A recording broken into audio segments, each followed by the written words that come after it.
Masih bersama saya Budiman Tanurujo di satu meja. Bu Susi, penenggelaman kapal, sejauh mana sebenarnya dukungan dari Presiden, dari pimpinan nasional terhadap kebijakan Ibu? Dukungan saya yang utama dari Presiden dan undang-undang, Pak. Dan undang-undang, menjalankan undang-undang. Menjalankan undang-undang. Jadi sebetulnya saya kadang-kadang mungkin tadi Bapak betul, seolah-olah nama saya jadi identik dengan penenggelaman. Padahal penenggelaman itu adalah amanah undang-undang yang sudah ada jauh sebelum saya jadi menteri. Dan dulu pun katanya beberapa menteri sudah juga mengeksekusi. Akan tetapi saya tidak tahu kenapa tidak itu diteruskan. Kalau dulu zamannya Pak Sarwono saya dengarkan disita, kemudian dilelang uangnya yang contohnya di Aceh untuk beasiswa. Nah, mungkin Bapak harus tanya jawab kalau menurut Ibu, apakah penenggelaman kapal itu satu-satunya opsi? Karena ada juga kritik, kenapa kemudian tidak dimanfaatkan lah untuk kepentingan nelayan disita negara seperti itu? Tadi kembali ke deterrent effect. Deterrent effect. Ya, selama ini kadang-kadang dilelang dibeli oleh mereka. Kalau didenda mereka ya bayar. Mereka tidak tahu, seperti contohnya Haifa cuma didenda 250 juta perak. Padahal muatannya dia aja 975 ton, Pak, ikannya. Contoh Silver Sea ini yang ada di Banda Aceh di Sabang, itu muatannya saja hampir 1.900 sekian ton ikan di dalam satu kapal. Kapal-kapal tramper ini dalam setahun 8 kali, bisa 10 kali, tapi minim 8 kali dalam setahun masuk keluar. Oh, jadi kekhawatirannya adalah kalau itu disita atau dilelang dibeli lagi, buyback karena seperti itu ya? Ya. Meskipun secara undang-undang dibolehkan juga sebenarnya karena seperti itu. Bisa disita untuk dijual, bisa. Ada. Tapi kita tidak ambil opsi itu karena untuk mengantisipasi maraknya IUU fishing yang sudah berakar. Sebetulnya juga kita untuk menjaga semua menjaga muka. Kan kalau ini konsensus nasional, kan di lapangan yang bekerja tidak susah-susah lagi. Konsensus nasional itu berarti kan melibatkan kekuasaan-kekuasaan bukan hanya eksekutif maksudnya yudikatif. Ya, maksudnya kan begini, kalau kita komandonya tidak tunggal dan satu, itu nanti kan ya kita juga tidak tutup mata, Pak, bahwa kapal-kapal asing ribuan beroperasi di tempat kita, kan pasti ada perantara, ada agent, ada broker, ada pengusaha atau aparat Indonesia yang terlibat. Kita bukan penegak hukum yang mencari menegakkan hukum lain-lain di luar yang saya laksanakan sekarang ini, Pak, karena persoalan juga banyak ke depan. Saya ingin kita ya satu konsensus biar yang di lapangan juga jawab, kenapa kamu sekarang kok tangkap saya, dulu kan enggak. Seperti itu misalnya, Pak. Mengerti enggak, Bapak? Jadi kita untuk jaga supaya semua bisa firm menindak. Kalau tidak takutnya mereka, dulu kan kamu kawan saya, kenapa sekarang kamu tangkap saya, kan gitu. Jadi kalau begini kan mereka bilang, wah, perintah menteri dan presiden sita tenggelamkan.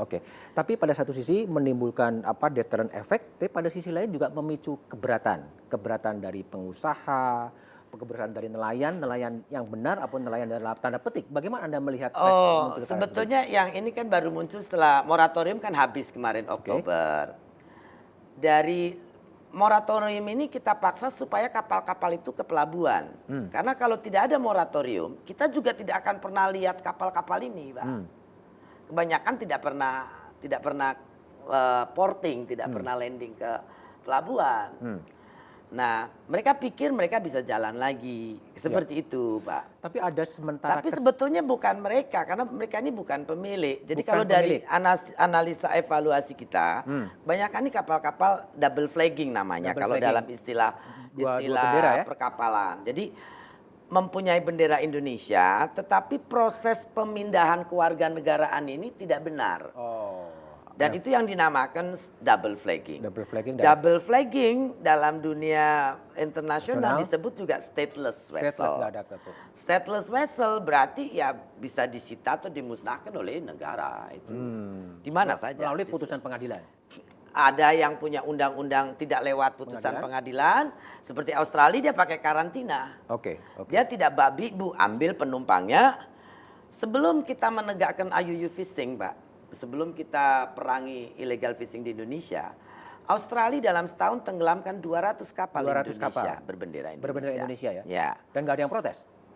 Ya, itu hukum karantina dia dan sekarang juga tidak ada yang protes dengan kita. Okay. Kapal kita juga ditenggelamkan Australia oleh Malaysia juga. Jadi hal yang biasa itu untuk deterrent effect saya pikir. Okay. Kalau Australia dia pakai undang-undang karantina.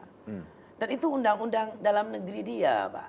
Okay. Dan itu dihormati oleh internasional. Sovereignty ya? Ya, ada sovereignty dari Australia. kedaulatan mereka, dari negara Australia, dan masing-masing negara punya itu. Okay. Kan. Ibu, kalau Ibu merespon berbagai demonstrasi, keberatan bahwa kebijakan Ibu kemudian menyengsarakan nelayan, ya, yang muncul dari berbagai demonstrasi sampai meneriakan Susi harusnya mundur lah, nggak pantas lah sebagai Menteri Kelautan dan Perikanan. Bagaimana Ibu melihat demonstrasi itu? Tadi kita bicara tentang moratorium apa yang intinya itu sebetulnya hanya terkena kapal-kapal ex asing kan Pak yang tadi. Nah kalau yang demo kemarin ada cantrang tapi juga ikut dalam gernas MAPI atau apa.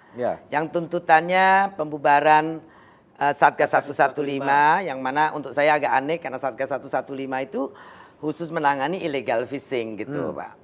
Jadi ya sedikit tidak mengerti saya. Lebih tidak mengerti lagi bahwa ini bersamaan diusung oleh masyarakat cantrang ini. Masyarakat cantrang. Nah kemudian asosiasi ini menginginkan kapal-kapal ex asing yang ada itu diperbolehkan jalan lagi. Karena katanya moratorium sudah habis mestinya boleh jalan. Nah persoalannya adalah hasil ANEF itu kan tidak sesimpel itu dan itu sebuah investigasi. Sebetulnya untuk kita sudah untuk negara dari Cina, dari Thailand, dari Filipina kemarin kita sudah ngobrol dengan dubes-dubesnya untuk menyelesaikan secara out of court settlement. Yaitu mereka membayar kewajiban, kapalnya silahkan pergi. Tapi kalau yang tersangkut perbudakan dan pidana lainnya, ya itu akan kita sita nantinya. Bu, kalau kita lihat ke belakang ya, di 15 Mei 2015 Ibu pernah melakukan melalui Twitter, berkomunikasi melalui Twitter bahwa ada uang 5 triliun yang digunakan untuk Ibu agar Ibu walk away sebagai menteri. Apakah ini ada kaitan dengan demo-demo pada sekarang? Wah, enggak tahu saya Pak. Kalau kaitan langsung, kalau itu kan yang datang ke saya dan bukan cuma itu saja, ada yang nawarin 50 juta dolar, ada yang nawarin apa supaya policy kita berubah. Oh, jadi ada pengusaha yang menawarkan menegosiasi agar policy secara berubah. Tidak langsung ya Pak, secara tidak eksplisit implisit apa, tapi kan ya kita untuk apa lah Pak, yang saya pikir saya ingin negeri kita, masyarakat kita kembali. Contohnya kemarin Bapak tadi yang tadi belum saya jawab tentang cantrang misalnya. Cantrang ini sebetulnya kan mereka sudah dikasih tempo sampai 2016. Waktu di Ombudsman mereka minta 2 tahun. Pemerintah mengasih 1 tahun. Saya kan juga hasil berkomunikasi dengan Pak Presiden. Pak Presiden memberikan waktu 1 tahun dan kita perbolehkan mereka jalan. Jadi saya tidak mengerti kalau bilang mereka tidak melaut gitu Pak. Nah kemudian yang kedua adalah saya ingin mereka ini segera ganti alat tangkap. Karena pasti banyak dari mereka juga punya pursain Pak. Nah pursain ini nilai ikannya jauh lebih tinggi karena dapatnya ikan tongkol, ikan pelagis kecil, pelagis juga bisa dapat tuna-tuna kecil kan gitu. Itu harganya lebih mahal. Dan sekarang ini banyak setelah kapal-kapal asing ini berhenti. Nah, saya tidak tahu kenapa mereka banyak yang tidak mau berubah. Ketika kapal asing berhenti, kapal-kapal lokal ini berdaulat. Dulu mereka punya pursain kalah Pak. Jadi kalah oleh kecanggihan kapal-kapal asing ini. Nah, setelah makanya mereka larinya ke cantrang dasar.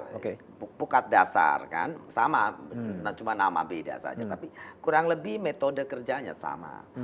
Nah, mereka berkutat di pantai Jawa. Selat Makassar.